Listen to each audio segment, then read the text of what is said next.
Bonjour tout le monde, ravi de vous retrouver pour l'émission du vendredi 11 juin 2021. Alors le Bitcoin établit son prix d'équilibre à 37 000 $ aujourd'hui. Alors il est vrai que voilà, il n'y a pas beaucoup de mouvements, on peut voir tout de même que le Bitcoin performe plus que les altcoins depuis quelques jours.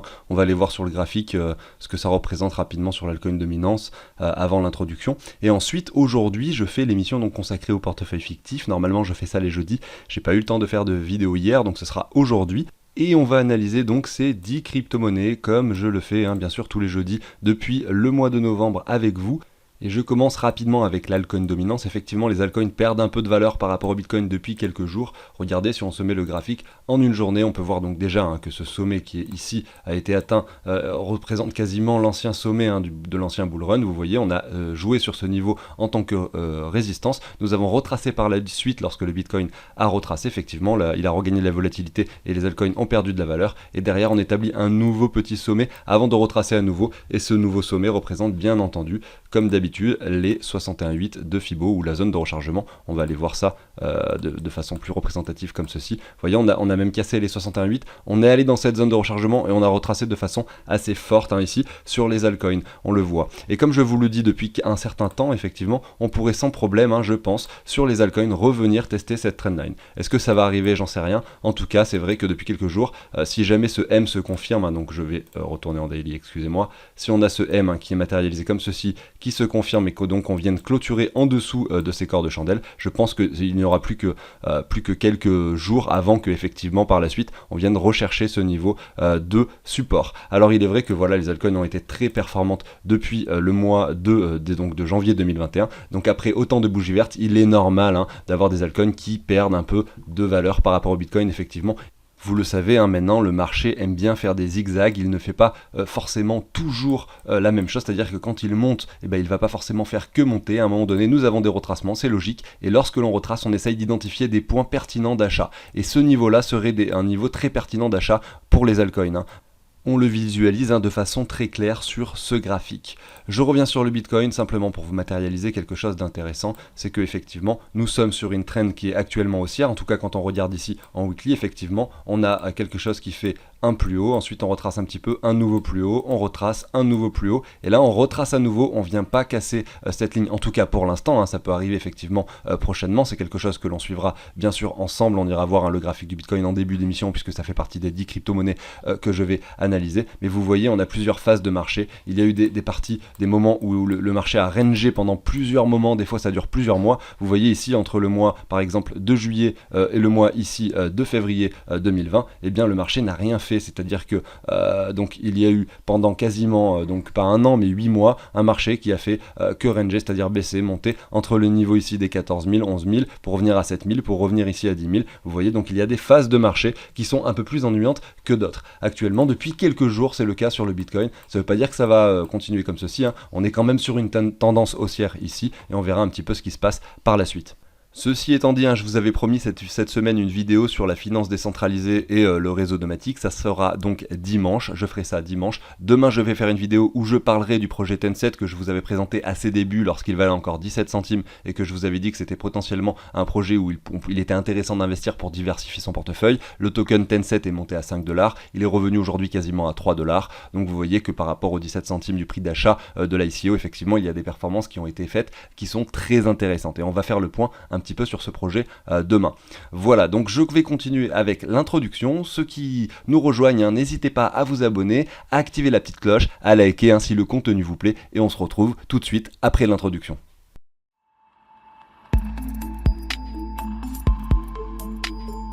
Allez, c'est parti, on va analyser donc ces 10 crypto-monnaies aujourd'hui. Sachez que ce tableau, c'est un tableau que je vous partage sous l'échange d'une donation. Je vais le présenter très rapidement maintenant. Ceux qui ne sont pas intéressés ou ceux qui le possèdent déjà, n'hésitez pas, dans la barre de lecture, il y a les chapitres. Vous pouvez avancer directement sur l'analyse du Bitcoin. Alors, de quoi il s'agit? C'est un tableau qui permet de récapituler ces investissements et qui permet également au final d'avoir un récap global de ses plus et de ses moins-values en fonction des transactions que l'on fait par rapport à l'euro, mais je reviens là-dessus juste après.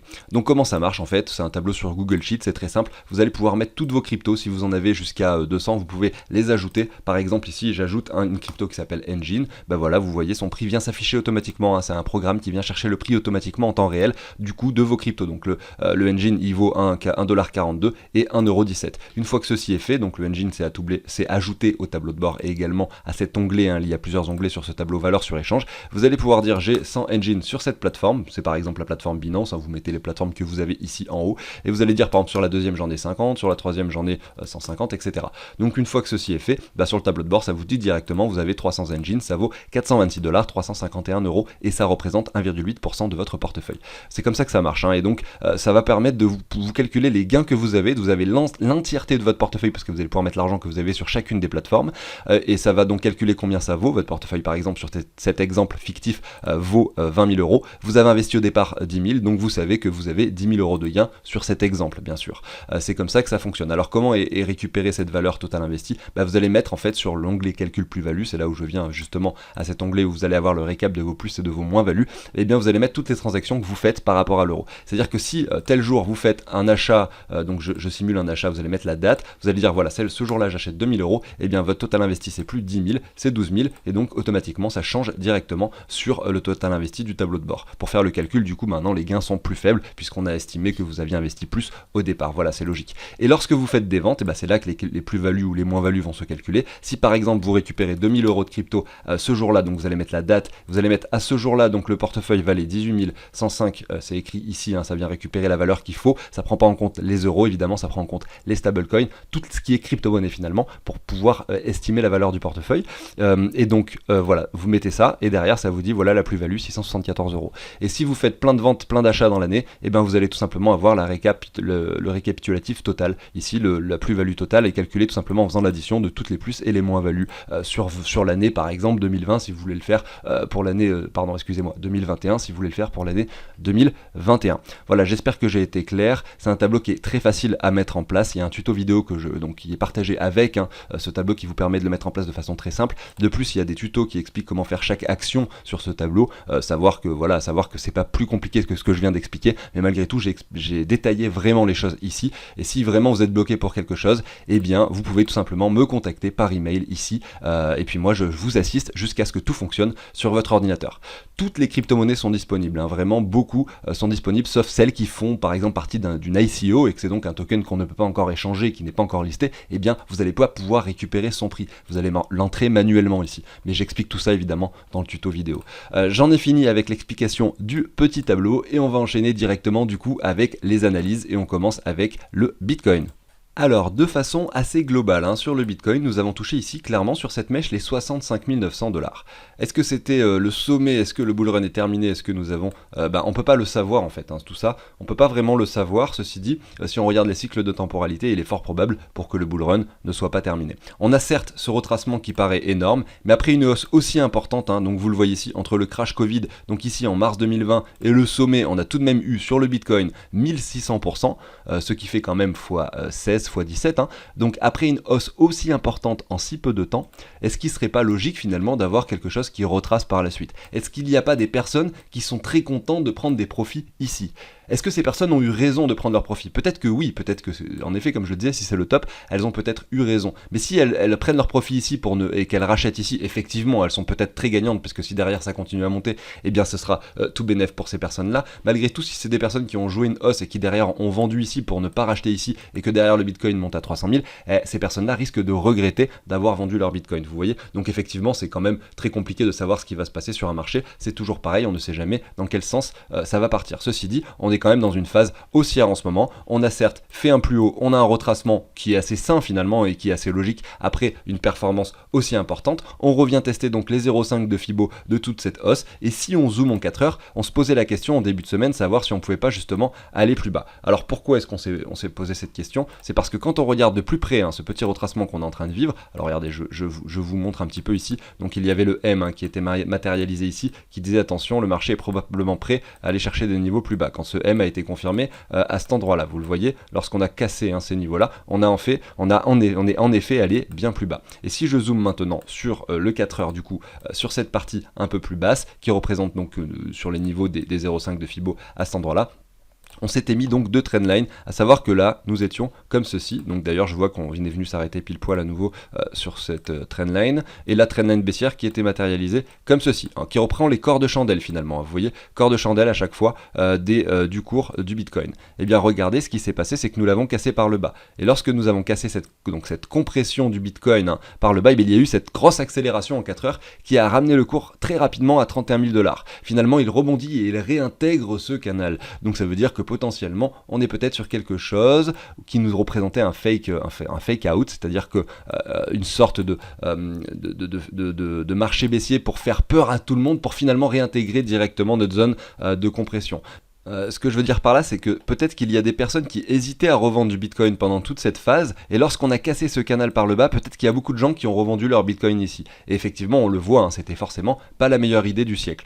Déjà, pour la simple et bonne raison que moi, généralement, j'aime bien revendre du Bitcoin sur des bougies vertes, excusez-moi, et que si ici nous avions touché un bottom et que, admettons que dans mon esprit c'est la fin du bull run et que je veuille les revendre, bah, j'aurais à minima attendu le retour dans cette zone de rechargement. Nous y sommes actuellement dans cette zone de rechargement, et nous sommes même en train de dessiner quelque chose. Si on zoome en une heure, on pourrait s'amuser à aller sur des time frames de plus en plus courts, mais c'est pas forcément le but de cette vidéo. Bah, effectivement, on a fait ce sommet qui est finalement revenu chercher cette trendline de façon assez précise pour refaire un point bas, pour ensuite remonter à nouveau, et je suis quasiment sûr d'ailleurs que si ça marche, donc les Fibos pour tous les time frames, si je reste sur mon 1 heure et que je remets un Fibo comme ceci, regardez, on est encore et à nouveau venu dans cette zone de rechargement à cet endroit-là avant de retracer. Vous voyez, donc c'est assez pertinent comme d'habitude, ce niveau des 61,8 et des 78,6. Ici, on revient tester du coup cette trendline une énième fois et on retrace un petit peu. Est-ce que là, justement, en 1 heure, donc sur vraiment du court terme, si on vient confirmer ceci à la baisse et qu'on vient casser ce niveau-là par le bas, eh bien on pourrait sans problème revenir chercher les niveaux précédents qui se situent par ici.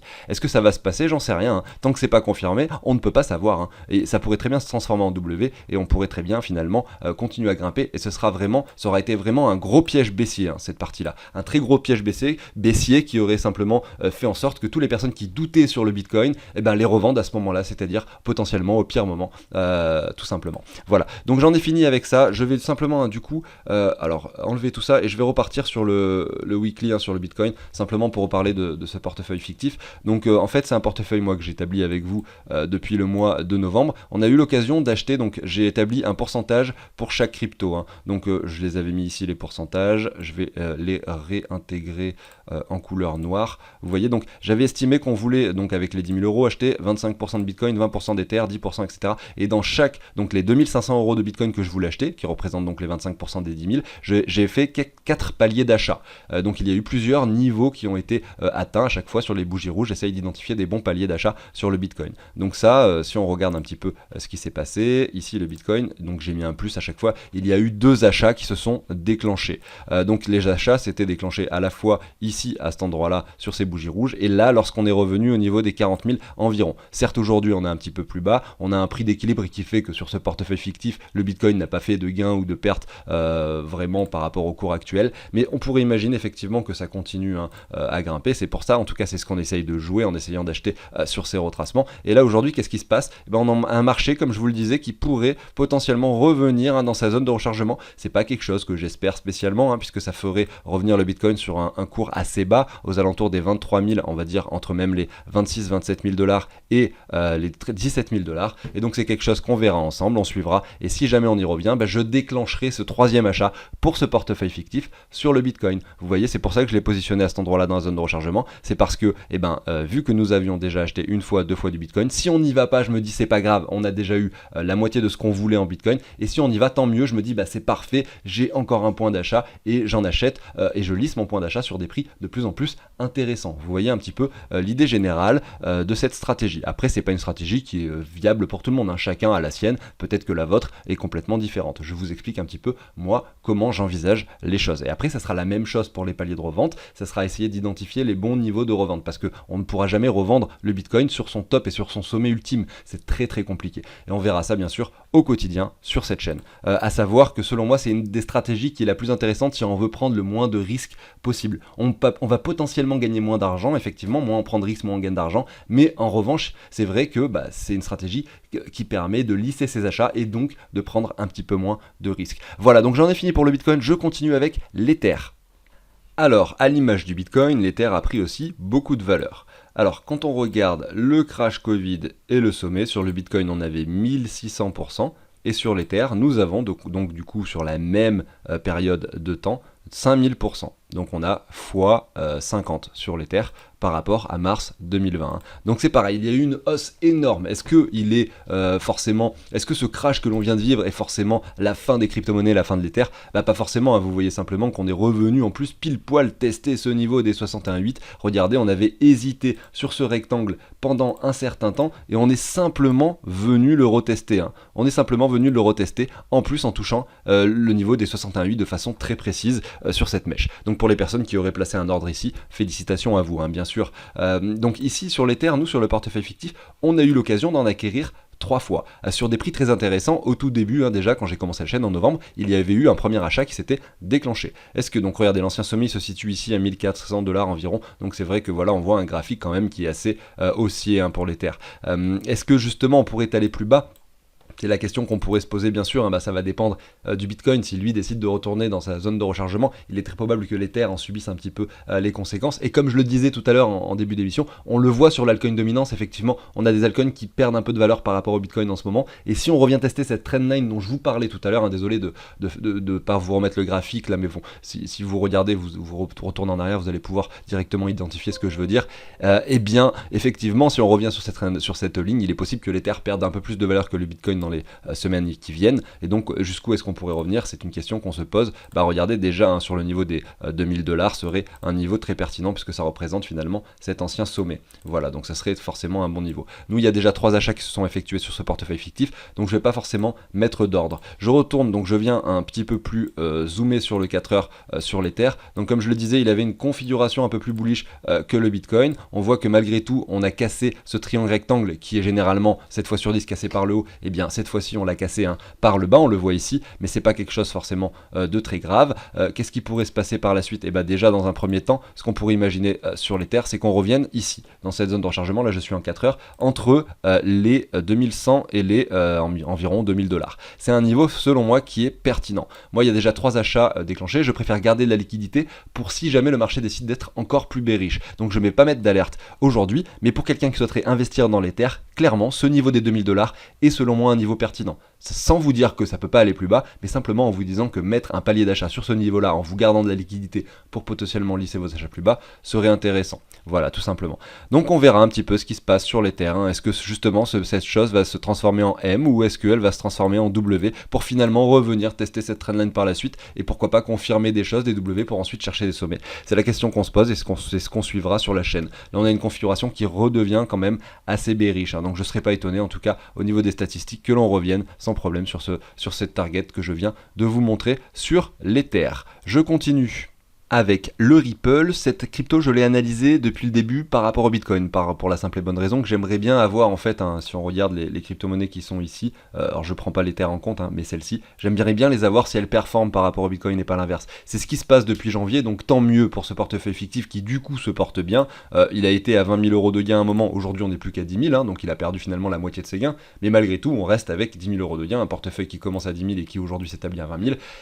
C'est pas quelque chose, hein, où on peut se dire que voilà, c'est pas forcément un échec. Au contraire, c'est un portefeuille que j'ai essayé de gérer en estimant un holding pendant toute cette phase de bull run et pas en essayant de jouer avec les vagues d'achat et de revente puisque c'est pas forcément évident à faire. Je préfère jouer sur les cycles de temporalité. Je ferai des vidéos, hein, vraiment spécifiques sur le trading quand nous repartirons en bear market et à ce moment-là il y aura des vidéos sur le trading et on essaiera de saisir des opportunités justement sur par exemple des contrats dérivés où on pourra vendre des cryptos alors qu'on n'en possède pas par exemple et tout simplement essayer de jouer et de gagner de l'argent même pendant un marché baissier parce que sachez que c'est possible, hein, bien sûr. Par exemple, je vous donne une idée de stratégie. Hein. Vous avez, admettons, investi au mois de novembre dans les cryptos, vous avez mis 10 000€, je dis n'importe quoi.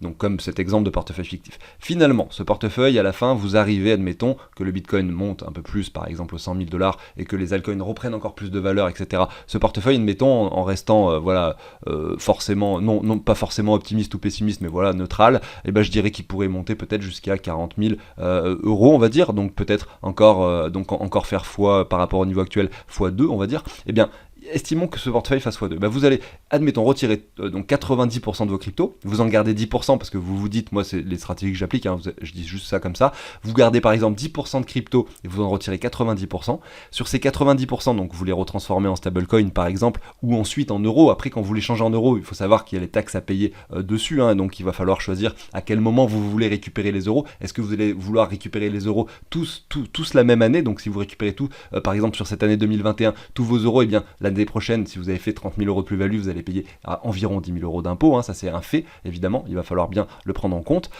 Et puis par exemple, si vous voulez garder des stables, vous pouvez estimer, hein, par exemple, que sur ce que vous avez gagné, vous allez pouvoir en consacrer une partie, on va dire par exemple 5 000 euros, pour essayer de jouer sur du trading, sur des contrats dérivés, pour essayer de gagner de l'argent pendant ce marché baissier, tout en ayant sécurisé déjà votre portefeuille initial, en ayant pris vos profits. Donc ces 5 000 euros, si vous les perdez, vous savez que c'est pas forcément très grave. Et vous allez pouvoir, en contrepartie, essayer de jouer avec les vagues baissières qui pourraient suivre par la suite. Voilà, simplement une des stratégies qui pourrait être appliquée en restant sécure sur son portefeuille. Et avec le reste de votre argent, vous pourriez par exemple utiliser vos stablecoins pour les mettre dans des pools de liquidité, parce que quand on a des stablecoins, on a ce risque d'impermanent loss qui est très limité dans les pools, donc ça peut être intéressant de gagner des intérêts tout simplement grâce à personnes qui vont faire des transactions et des swaps sur vos pools. Et puis vous pouvez également les mettre sur des plateformes de lending comme par exemple AAVE ou Nexo ou d'autres plateformes qui vont vous permettre de gagner également des intérêts annuels, hein. Par exemple les 10% de crypto que vous gardez, vous allez pouvoir les mettre sur des plateformes qui vous permettent également d'avoir des intérêts. Donc c'est vrai qu'il y a des choses à faire, hein. Il y a plein de choses à imaginer après bull run pour pouvoir continuer à rester dans le secteur de la blockchain et continuer à profiter un petit peu de ce qui pourrait se passer, des événements crypto. Voilà, parce qu'il est vrai, hein, qu'on le sait, les cycles, c'est sur des périodes de temps, il y a une sorte de bulle spéculative qui fait qu'à un moment donné, le prix est surestimé, il y a beaucoup de personnes qui prennent des profits, le marché crash, le marché revient sur des prix où il perd 80%, peut-être 70, peut-être 60, peut-être qu'il va perdre moins que les fois d'avant puisqu'il y a plus d'argent dedans.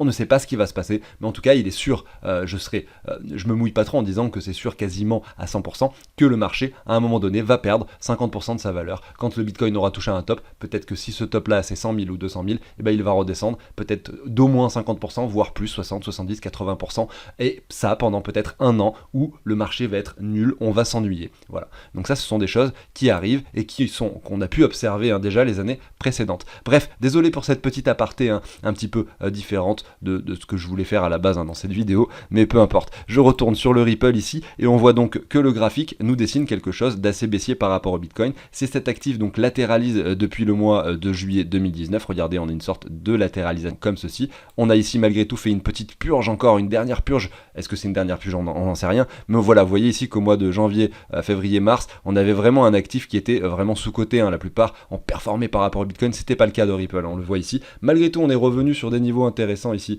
sur Ripple, qui en plus a dépassé ces 1 $, et donc regardez, on s'établit à nouveau dans ce rectangle de latéralisation, et on pourrait imaginer que par la suite, cet actif pourrait performer. Effectivement, on a cassé en plus cette trendline par le haut. Si on a des W qui se dessinent ici, et bien, et qu'on vient chercher des confirmations, pourquoi pas jouer quelque chose d'assez haussier sur cet actif. Sur le portefeuille fictif, il y a déjà 4 achats qui se sont déclenchés, notamment sur les bougies rouges à chaque fois. Alors pas forcément sur les premières bougies rouges, j'attends un retour comme ceci, et ensuite un retour sur une zone de rechargement. Donc là, il y a eu un achat qui s'est déclenché. Ensuite, on est monté, on revient tester la trendline. Le niveau de cette trendline est pertinent pour un achat. Ensuite, une confirmation, si on vient casser et confirmer un W, il y aura également un niveau intéressant pour acheter du Ripple. Vous pouvez le regarder par rapport à l'Ether, vous pouvez le regarder par rapport au dollar, faire vos comparaisons et essayer de voir vos meilleurs points d'achat pour cet actif.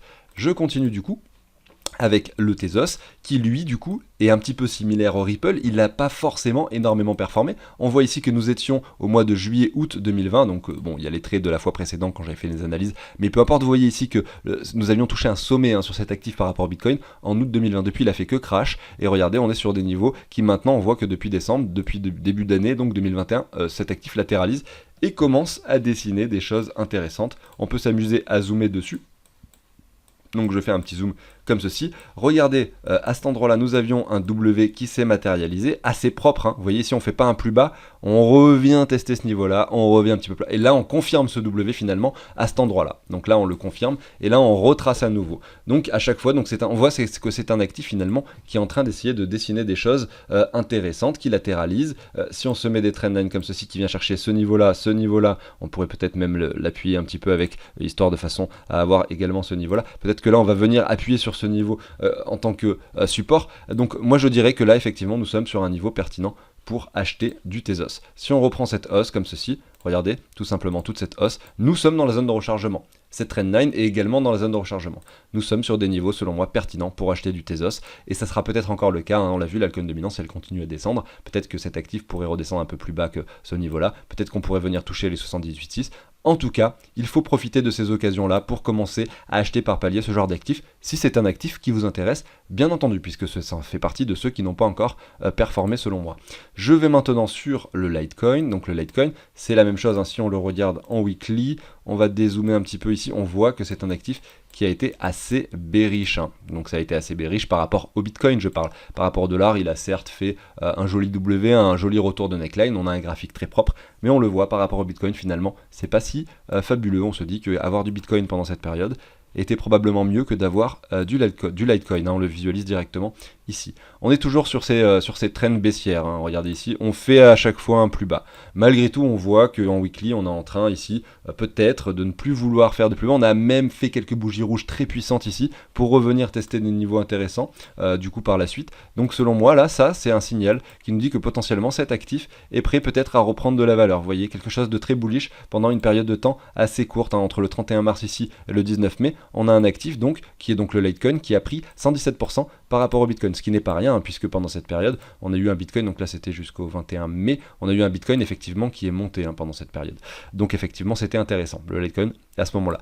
Moi je vous avais dit attention, on a un joli V-bottom, il faut être attentif parce qu'on pourrait revenir chercher le niveau des 61,8, c'est chose faite, on est venu dans la zone de rechargement, on y est actuellement, regardez, on vient chercher cet excès baissier, on revient à cet endroit-là, pourquoi pas essayer d'acheter justement sur ce niveau-là, puisque là on aurait donc cette zone de rechargement qui représente toute cette hausse qui est atteinte et nous sommes en plein dedans, et en plus un potentiel W qui pourrait se dessiner par la suite pour peut-être revenir dans un premier temps chercher à ce niveau-là, et pourquoi pas par la suite avoir un Litecoin qui performe plus par rapport au Bitcoin, qui vient chercher ici quelque chose d'un peu plus intéressant. Et si on retourne du coup sur le weekly, eh bien regardez, hein, le potentiel de hausse possible que l'on pourrait imaginer. Après voilà, hein, on va pas faire de la spéculation sur quelque chose qui pourrait se passer, voilà, ça pourrait se passer prochainement, mais ce que je veux dire c'est qu'on est encore loin de ce niveau là, donc on essaiera de faire ce travail quand ce sera potentiellement le cas si ça arrive, hein. Mais regardez, la zone de rechargement se situe ici, aux alentours donc des 0,016 Bitcoin pour les 61,8 et pour les 78,6 des 0,020 Bitcoin pour un Litecoin. Alors qu'est-ce que ça représenterait en dollars? Bon, on peut faire le calcul, hein, en fait c'est assez facile à faire, hein, le calcul. Donc si par exemple le Bitcoin vaut, je dis 60 000 $, comme ça, on va dire 60 000 $, et bien donc un Litecoin vaudrait à ce moment-là, donc si ça vaut 0,02, donc on fait 0,02 fois 60 000, eh bien on aurait un Litecoin à 1200 $, tout simplement. Vous voyez un petit peu comment. Après voilà, hein, moi je spécule là-dessus sur le graphique par rapport au Bitcoin. Vous pouvez aller voir le graphique par rapport au dollar et faire vos propres analyses. Ça revient au même. Je le fais d'ailleurs de façon assez régulière sur la chaîne, hein, mais pas sur les vidéos du portefeuille fictif. Je continue avec le DOT de Polkadot qui lui a été très performant. Alors c'est pas un actif qui existe depuis très longtemps, donc on le voit ici en weekly, on n'a pas tant d'historique que ça. On va aller en daily, on voit ici que nous avions touché ce sommet au mois de d'août 2020. Ici derrière nous avons retracé de façon assez longue, hein, pendant que le Bitcoin lui montait, lui ne faisait rien par rapport au Bitcoin et donc stagnait par rapport au dollar, on va dire plus ou moins. Et qu'est-ce qui s'est passé par la suite? Enfin, il a commencé à dessiner quelque chose d'intéressant, comme la plupart des crypto-monnaies, début 2020. Cette petite hausse, et derrière ce petit retour qui nous dit voilà, peut-être que c'est vraiment le moment d'acheter. On a enfin des altcoins qui performent par rapport au Bitcoin. Et là regardez, nous étions revenus sur les 61,8, sur la chaîne j'en avais parlé. On en a acquis pour ce portefeuille fictif, et pour ceux d'entre vous qui auraient pu en profiter, félicitations à vous. On est monté ensuite rechercher l'ancien sommet à cet endroit-là, on s'en sert comme résistance, hein. Effectivement on ne casse pas les niveaux comme ça d'un coup, comme dans du beurre, hein. Ça arrive mais c'est assez rare. Ici derrière on retrace un petit peu finalement, on jongle un petit peu sur ces niveaux-là, pour ensuite aller venir casser ce sommet, hésiter à nouveau et aller chercher un sommet ultime à cet endroit-là. Et derrière, on retrace avec ce crash qu'on est en train de vivre, mais malgré tout, on reste dans ce grand rectangle de latéralisation ici. Donc c'est assez, on est en train de se dire que peut-être le DOT est en train de dessiner quelque chose où on pourrait se dire qu'on n'ira pas plus bas finalement que cette ligne horizontale que je vais vous tracer désormais. Il y a déjà 3 achats moi qui sont déclenchés. J'ai mis un dernier achat qui est situé à cet endroit-là, vous voyez, sur la ligne pointillée. Comme je vous le dis, c'est possible qu'on n'y aille jamais, on le voit, on est en train de latéraliser, on est en train de faire en sorte que le prix ne descende pas plus bas que cette ligne horizontale, sauf lorsque nous avons fait ce crash effectivement à cet endroit-là. En fait, qu'est-ce que ça représente finalement, ma ligne en pointillé? Ça représente simplement les 61,8. Ils ont été touchés à cet endroit-là, j'avais pas mis d'alerte pour le portefeuille fictif, et donc c'est dommage, malheureusement, il n'y a pas d'achat qui s'est déclenché. Mais vous voyez, je vous parle toujours des 61,8, et c'est pas pour autant que j'applique forcément bien mes propos sur la chaîne et sur mon portefeuille fictif, donc c'est quand même dommage. Mais c'est pas grave, vous voyez, j'estime toujours que une petite bougie, une petite mèche pourrait peut-être potentiellement la déclencher. Dans ce cas-là, je déclencherai mon 4e achat. Mais peu importe, on a déjà pu en acquérir sur la chaîne, sur ces niveaux-là, sur cette cassure. Donc voilà, il y a quand même des choses intéressantes et c'est un actif qui a fait en sorte que ce portefeuille fictif prenne de la valeur. Je vous parle pas beaucoup finalement de points d'achat, voilà. En fait, il y a énormément d'achats qui se sont déjà faits. Donc vous allez sur la playlist gestion de portefeuille, vous retrouvez toutes les vidéos depuis le début, depuis le mois de novembre, vous allez pouvoir tout voir et tout retrouver si vous voulez voir comment ce portefeuille a évolué au cours du temps, tout simplement. Donc j'ai pas le temps là aujourd'hui finalement de faire les 4 dernières, les 5 dernières parce que je dois y aller en fait. J'ai malheureusement ma vie à côté qui fait que je ne vais pas pouvoir la terminer aujourd'hui. Je vais du coup faire ces crypto-monnaies là demain. Je vais terminer cette vidéo demain et je parlerai en même temps de Tencent comme je le disais tout à l'heure. Et donc voilà. Je vous souhaite à tous du coup une excellente journée. Cette vidéo a déjà été bien longue. J'ai parlé beaucoup plus que ce que je voulais et c'est pour ça finalement que j'ai pas eu le temps de finir mes analyses. Et je vous dis à demain sur la chaîne. Et au passage, pensez à l'abonnement, à l'activation de la petite cloche. Et puis je vous dis à demain. Salut tout le monde!